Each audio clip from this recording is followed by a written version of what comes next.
Now, you know, we could have somebody on every week talking about some kind of diet or how to lose weight. It has become an obsession in America, but we don't. But every so often we have somebody to come on and talk to you about losing weight because something they have written or said has become nationally very popular and not only selling a lot of books, but causing a lot of people to lose a lot of weight. That is the case in this latest diet, the Beverly Hills Diet. And with us is Judy Mazel, who just described herself as a fat little girl from Chicago who has outwitted the medical profession, as you say, and come up with a diet which seems to be working. I'm sorry, go on. No, we were just talking about 2020, which I understand from people who saw it was a very devastating indictment of your diet, saying it did not have any nutritional value and that you really didn't respond medically to the questions that have been raised about this diet. Well, on the contrary, I mean, how can a diet that promotes the use of fresh fruits and vegetables, that's drug-free, chemical-free, additive-free, and salt-free, be considered unhealthy? I think I'm going to try and be the devil's advocate, obviously. One thing is, Judy, that it's a deprivation diet of essential nutrients that are needed to live. Well, actually, that's not really the case. I mean, it is not a diet that deprives people of essential nutrients. I mean, really, on the contrary, the fruit that you eat in the beginning of the regimen, the first 9 days, are probably the most concentrated form of vitamins and minerals that anybody could possibly eat. The beginning phase, as you know, is a cleansing phase in which you're actually cleansing the body, you know, of a buildup of, you know, like years of chemicals and an overabundance. You know, if you're fat, an overweight condition means you're getting too much of something and not enough of something else. And in the beginning, it's that something else that we're feeding your body, feeding your body in real concentrated forms. The second phase of the diet, which begins on the 9th day, well, that's when we start entering the complex carbohydrates, breads, corn on the cob, other vegetables, potatoes, butter, the animal protein. And let's face it, I mean, there's been this vast outcry that we are an over-proteinized society. I mean, you know, nutrition has been a battleground, modern nutrition, you know, since time immemorial. And, you know, our MDRs and our RDAs, I mean, they're constantly changing. What was true 5 years ago is certainly totally different today. And you want to know something? My bet is in 5 years, those things that we're arguing about today are all going to become point in fact. And the point is that 5 years ago, we were told that the biggest bulk of our diet should be of protein sources.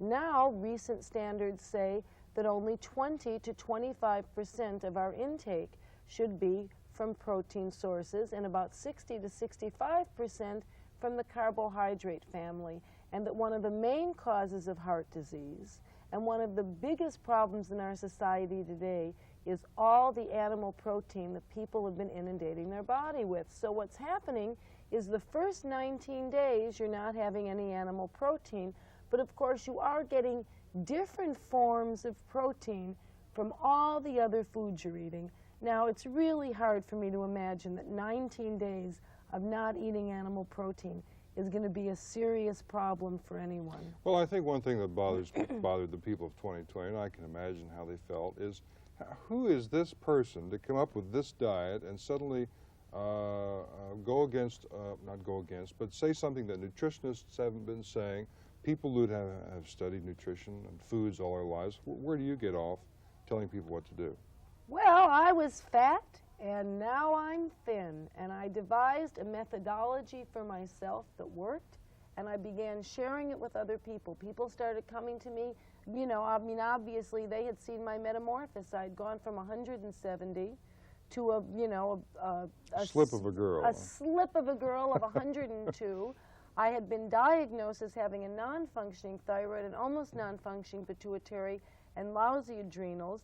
I was taking 10 grains of thyroid, I was taking 4 diuretics, I was taking laxatives, tranquilizers, mood equalizers, and diet pills. I mean, diets and dieting have been a part of my life. You were a mess. How long ago was this? Well, I was able to throw out all the pills I mean, I haven't taken anything for about, I've discovered and have been eating this way for about almost about, well, 6 years.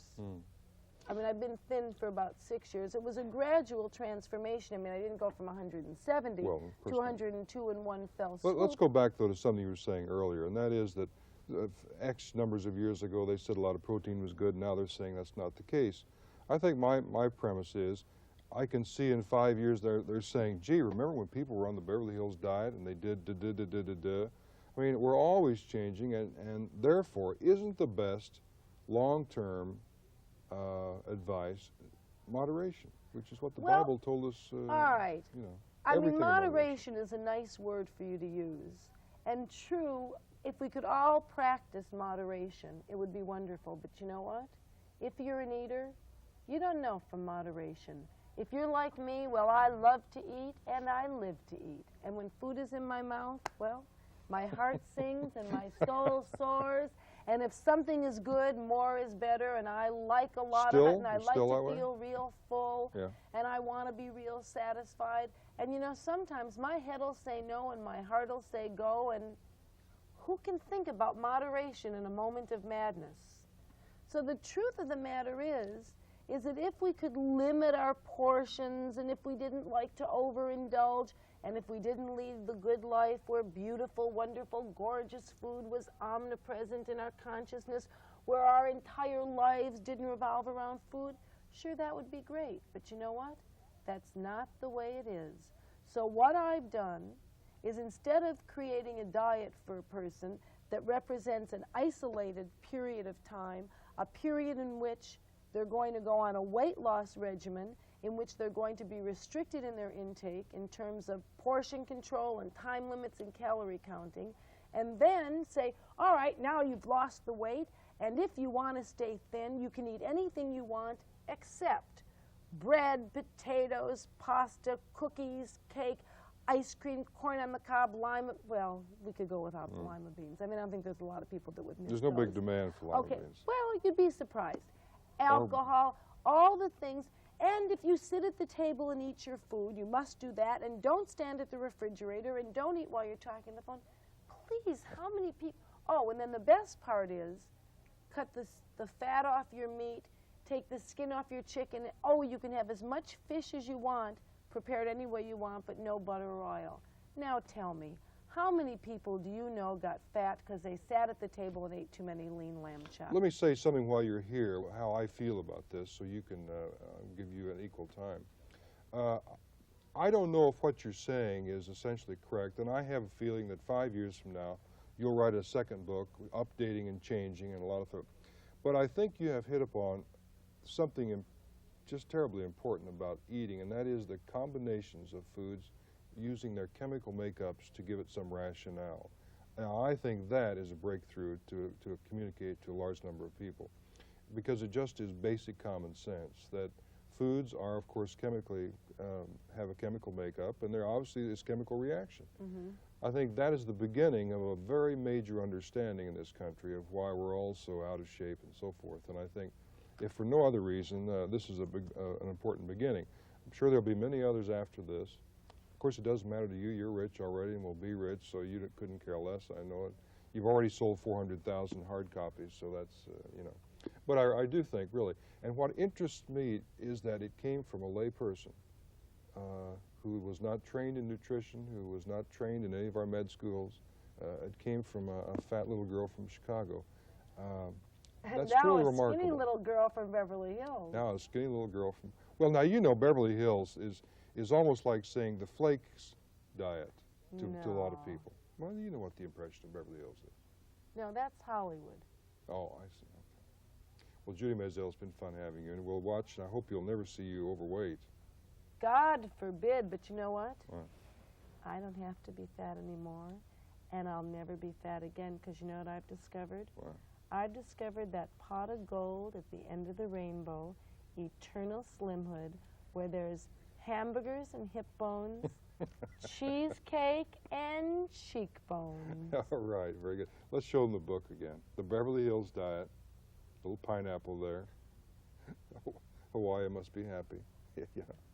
And Thanks very much, Judy. Thank you. You bet. My pleasure. Thank you. Cheekbones, I don't know. We'll be right back.